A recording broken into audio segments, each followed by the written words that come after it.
Welcome to the Feel Better, Be Better show. Today, Kate and Nevada will answer your questions and introduce new topics designed to help feel better and be better. These are raw conversations, but they will make a difference.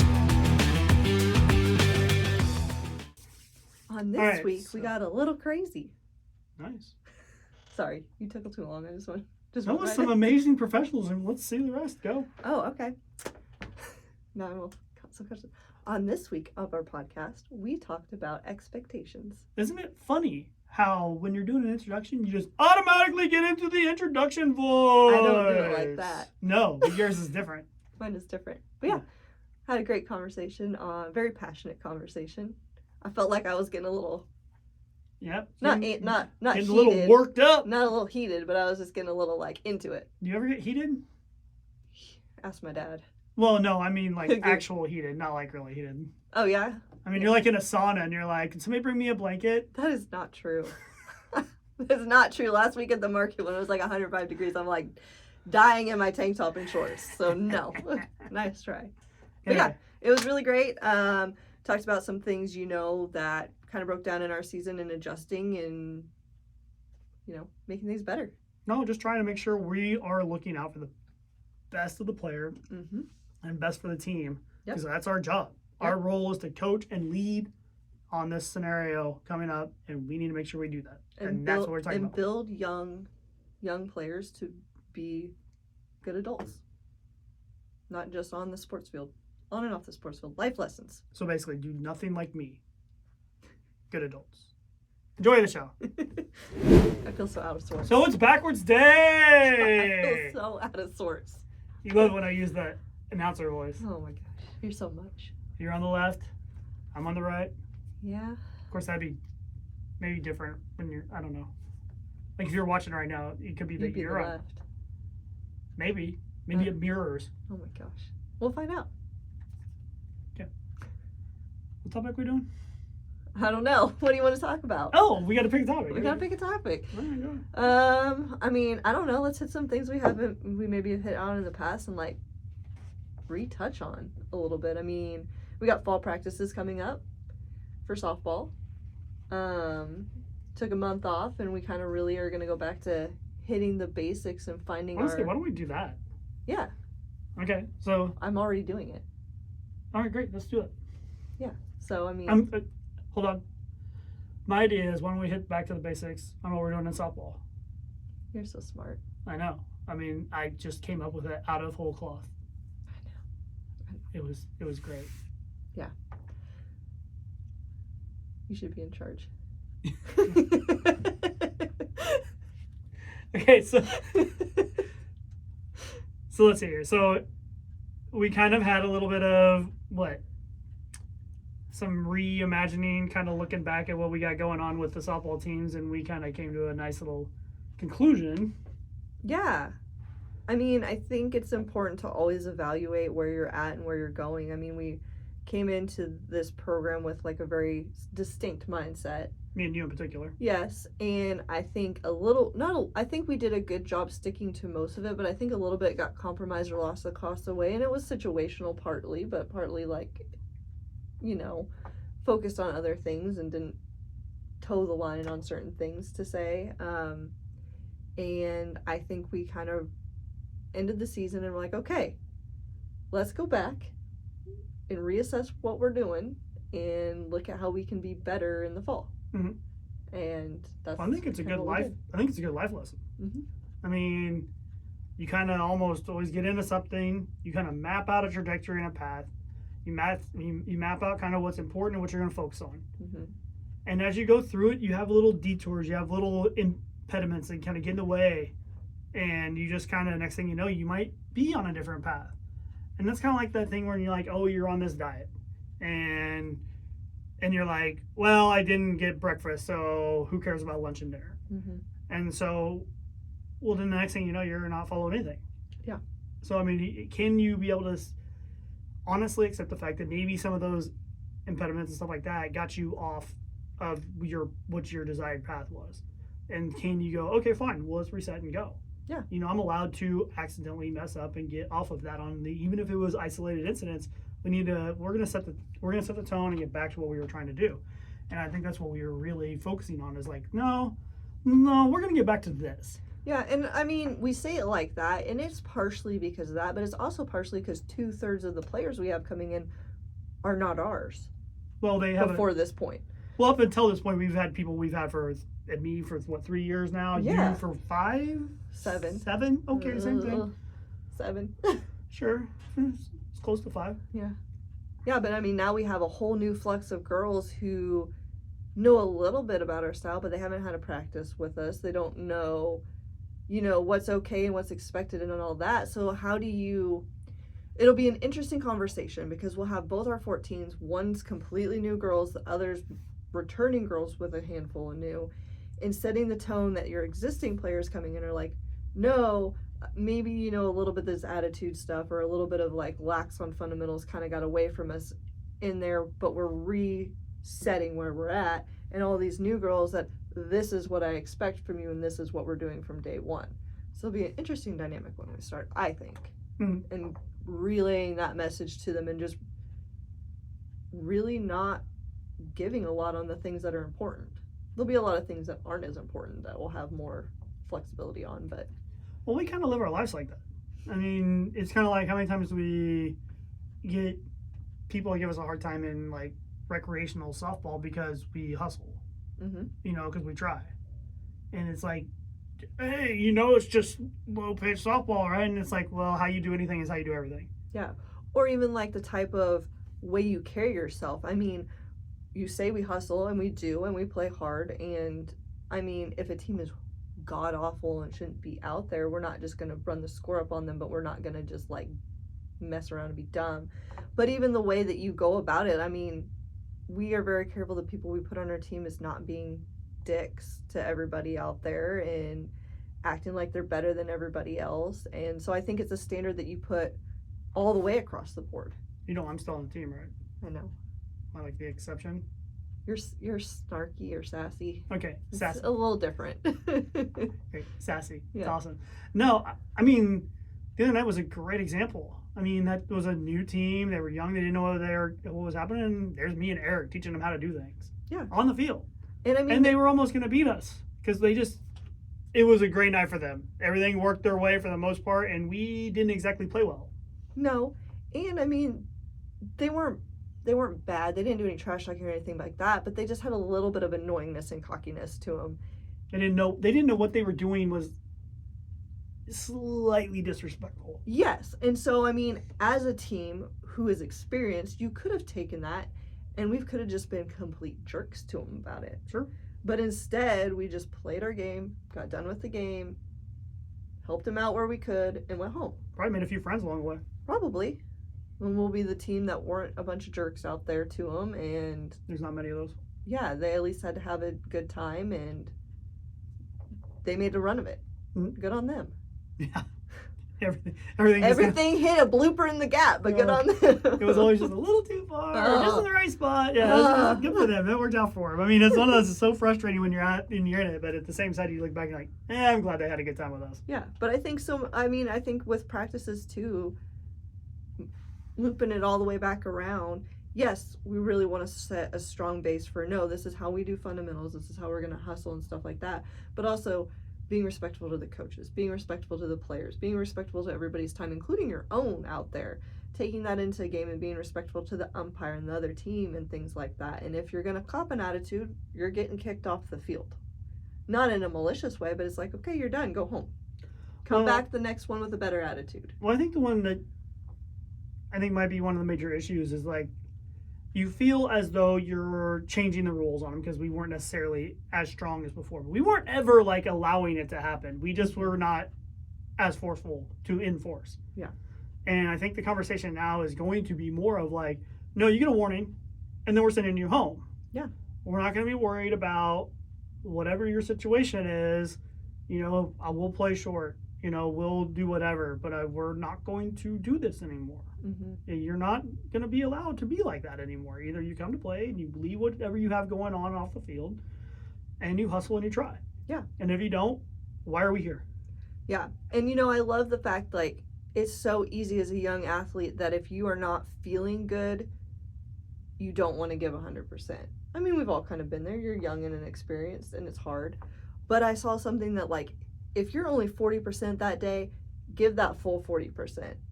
Like, you can tell when someone's trying as hard as they can, even if they have a horrible day going on. Like, everything's not clicking. They've had a bad day at school.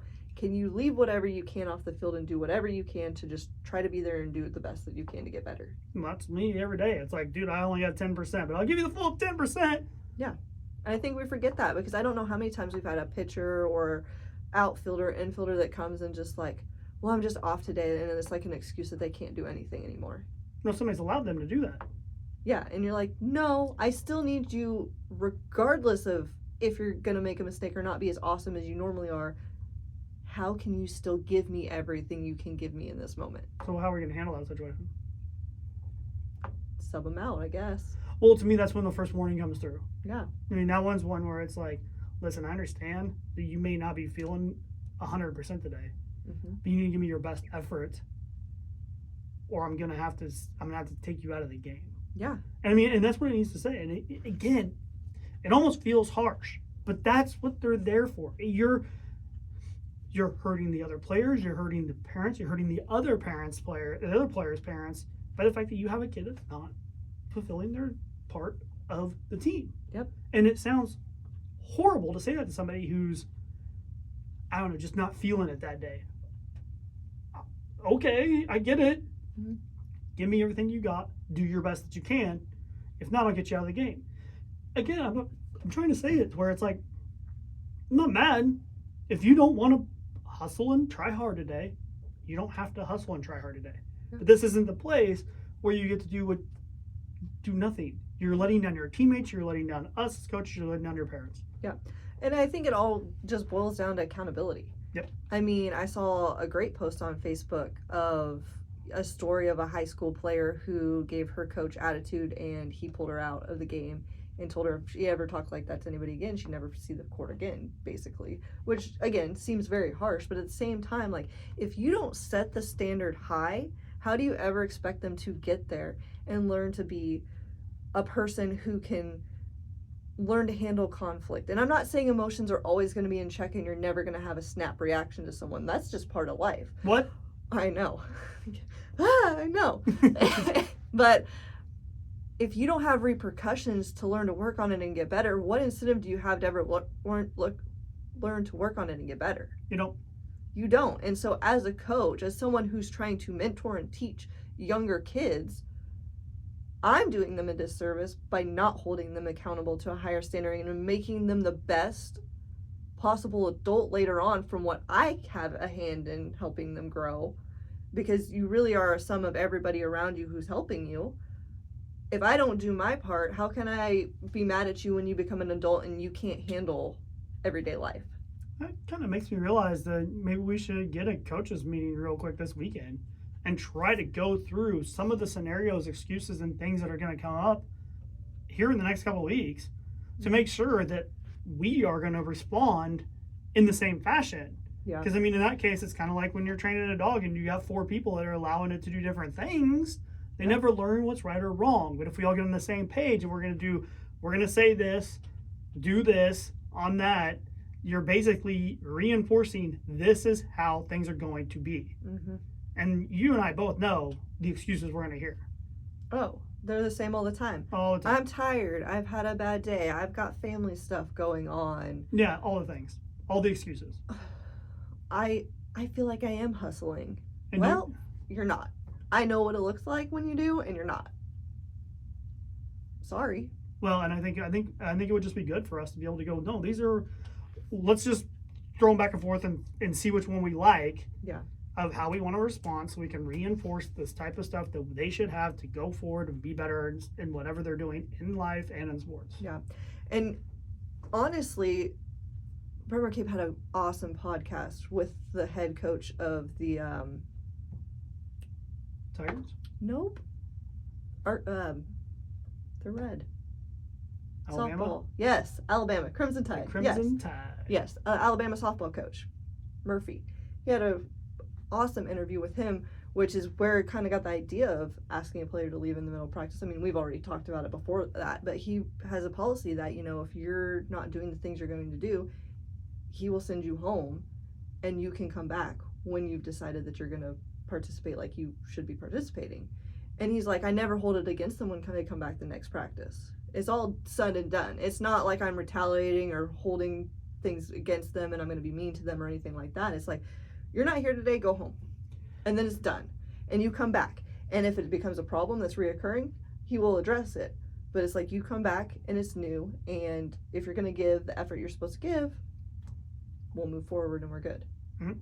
Well, but again, he's also dealing with elite athletes who have got to that point. When you're with younger kids, I think it's a little more difficult to get that level. But yes and no, and that's what I'm kind of going to get to here. Is it's an interesting thing because we've all been trained, programmed, whatever you want to say, our entire lives on that one-on-one to take the situation and bend things a little bit so that they'll work out. That's what we've been taught our whole lives. So that kid comes to you and says, I'm really tired.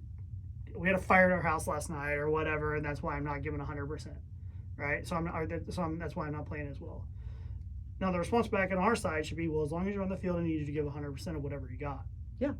I'm not trying to say that that's it, but we're only going for 40 more minutes. Can you give me everything you got for 40 minutes?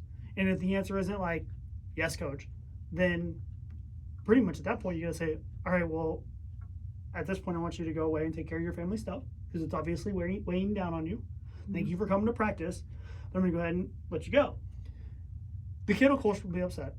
But what did you do? You just reinforced the fact that if you're showing up to practice, you're doing practice. Mm-hmm. All right? So that's one. That's the one-on-one, which may seem mean. But if you bend from that and you let that player just kind of do whatever they want to do, what do all the other players see? Oh, they see that they don't have to give 100%. Well, they're also seeing special treatment. Yeah.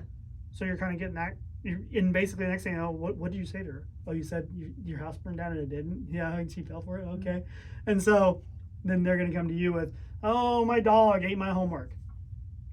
You know, whatever.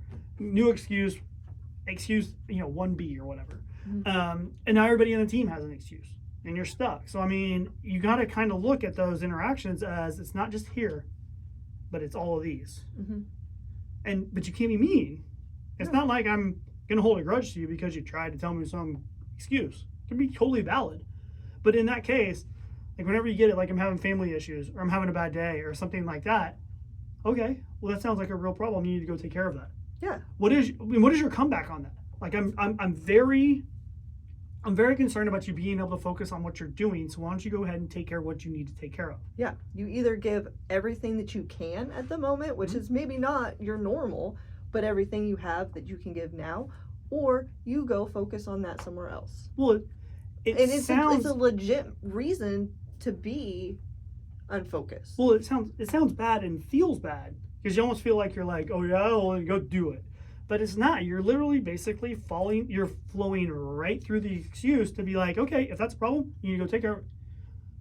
I'm supporting you in your issue. Go fix it. Mm-hmm. So when you show up at practice, you're good to go because I need you to get better. Yeah. And it's amazing because it'll feel like you're just being mean, but what you're really doing is helping. Mm-hmm. Yep. It may be a little bit tough love.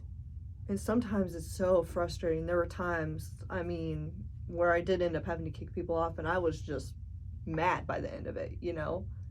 I mean, that's because I think you almost bent so many times. I know. Got too much. You almost got more mad at yourself because you're like, I've literally almost allowed this to happen. Yeah, or it's just too much attitude that you deal with it in a way that you shouldn't deal with it at that point. Well, but we hadn't done it enough because then it became a true punishment. Yeah. Whereas if you were holding this line from the very get-go, you could literally be like, all right, well, obviously you're not going to focus on practice today, so you can take off when you're ready to come to practice. You can come to practice. Yeah. And if they're used to it, then they'll come to practice. Yes. But instead, when we had to do it this time, it was a huge punishment. Yes.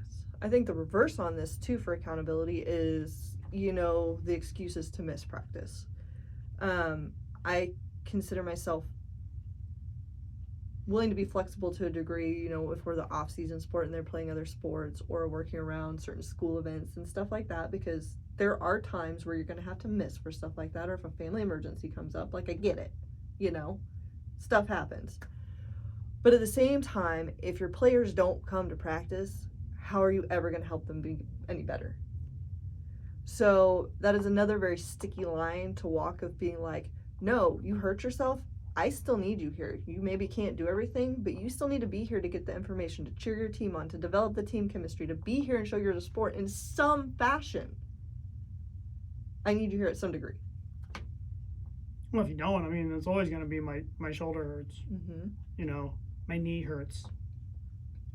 They're kind of bad because that's, I mean, could be deemed as specific, but I mean, those are always areas that are very subjective on the pain levels. Not trying to say that they're not feeling pain. Yeah, and I'm not saying you have to come and still practice on it if it hurts, but you still need to be there and help out in it. Can you just shag balls? Just shag balls. Can you just catch for me when I'm hitting grounders, or put balls on a tee when we're doing hitting drills? I don't really give a crap. Well, what can you still do? Can you not really do any of that, but can you stand on the sideline and cheer your butt off when your teammates are doing stuff they're supposed to be doing, or help guide them to get better? What can you do? Well, I think the big one on that one is you find something that works with what they're doing. So your shoulder hurts, right? Great. You can be the runner for the rundown drills. Yep. Doesn't bother your shoulder. Yep. I'll bet you money the shoulder gets healed after about the first 10 minutes of running.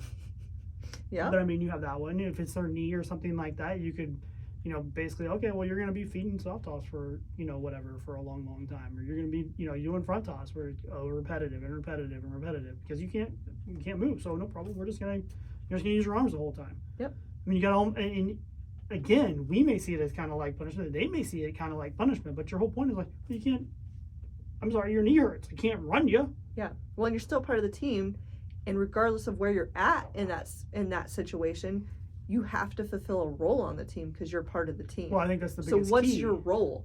It might shift, it might change based on being hurt or sick or whatever, but what can you do to still fulfill a role and be a positive member of this team? Well, I think that allows you to actually point that out. Mm-hmm. Oh, okay, your shoulder hurts? Oh, no problem. Good, I have some drills where I need some runners at, so we'll see you practice. Yeah.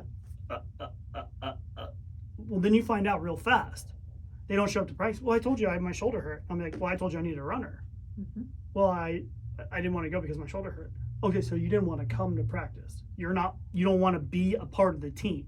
You don't want to help your players, your fellow players get better because you're injured. Am I hearing you correctly? Mm-hmm. When you actually break it down and you actually say the words, people get very, oh my Lord, that's who I am. Mm-hmm. And next thing you know, you might be able to develop some change. Yep. So I know those are two major areas that we're cracking down on as far as accountability and stuff goes. But I think another one, just a lot of tone, is when you're there working to get better, all right, we're going back to the basics on a lot of our fundamentals. We've got new girls who need some tweaking because they're coming in from not maybe having a coach that's really knowing how to teach them to correctly do a lot of mechanical stuff. And we've got some girls that, either getting lazy or because we haven't worked on it in a while or whatever the reason is, that it never hurts them to go back and hit those basics. So really getting in the mindset we're going to keep moving, we're going to hit a lot of little skills, and we're going to do a lot of things in a practice. I think we need to set it up to where it can go fast. Yes. If it's done correctly. Yes. And not rushed, but quickly. Yes. But the reason why I'm saying that is because how many professional hitters do you know that don't hit on tee? I mean, I would venture to guess I would know none.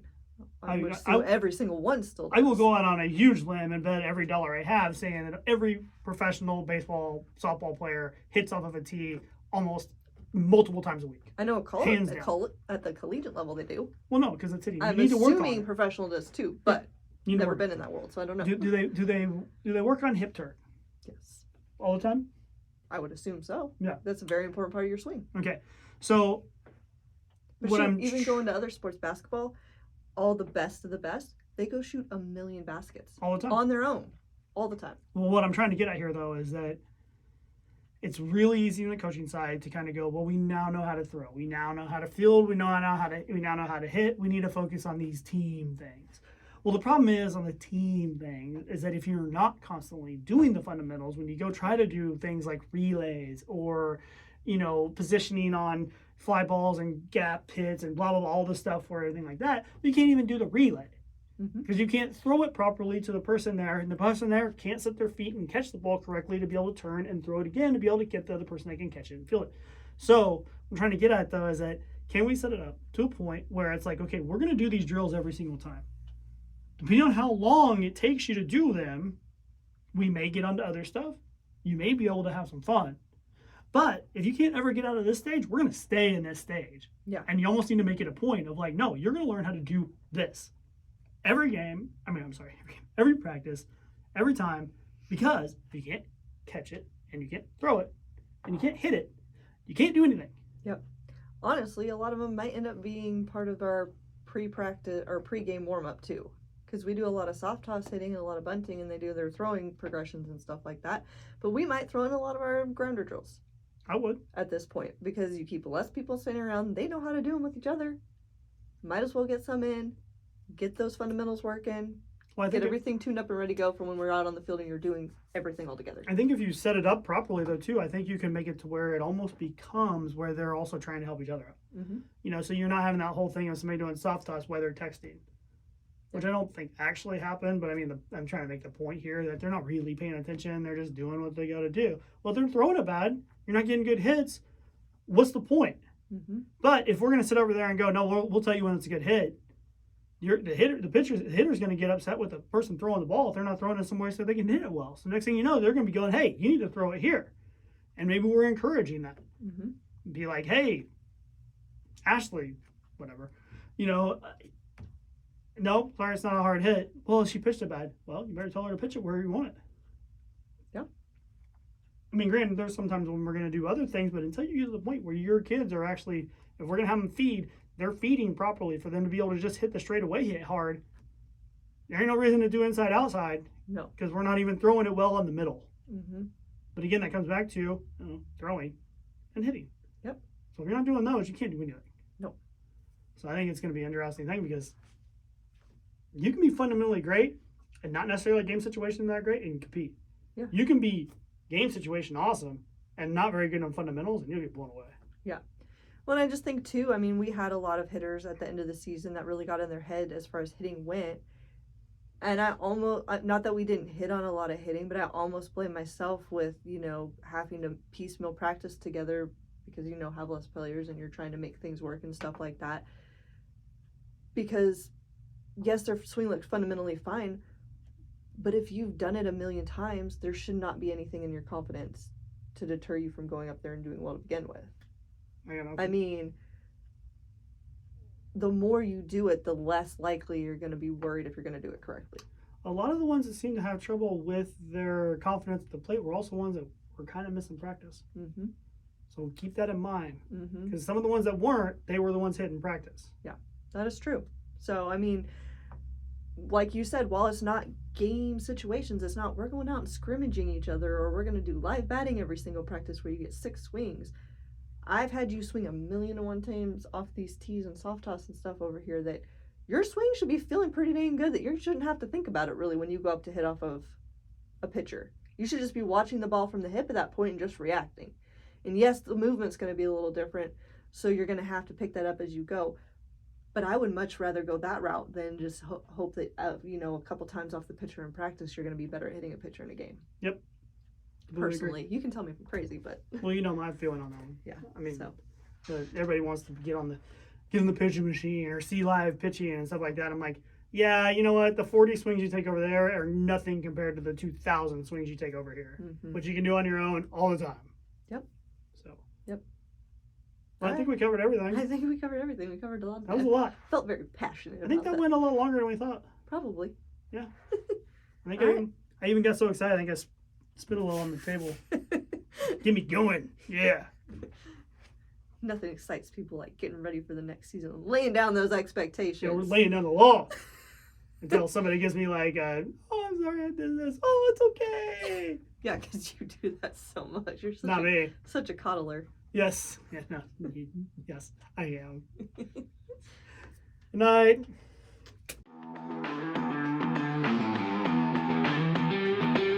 Thank you for watching Kate and Nevada. Hope you've enjoyed this show and found it useful and empowering. If you have any questions or comments, please contact them at Kinetics.com. That's KNETICX.com. They're on Facebook, Instagram, and TikTok as well. And please write a review of the show. Kate and Nevada appreciate hearing the feedback, and they welcome your reviews, and your word of mouth will help others learn how to feel better and be better.